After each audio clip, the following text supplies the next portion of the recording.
So your legs carry stuckness, right? And again, this is not rocket science, what I'm talking about. Even if we just understand the function of each part of the body, we start to understand what it does and why. So, my legs are there to move me forward.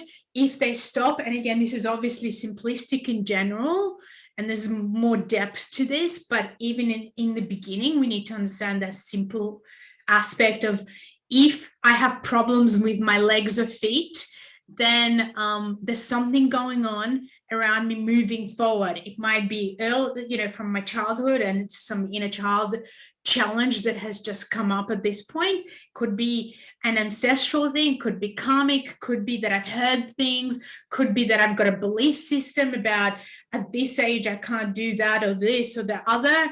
There could be fear, all sorts of things. But the body doesn't lie. It will always stop working or start working based on the wisdom that it's, let's say, been programmed with.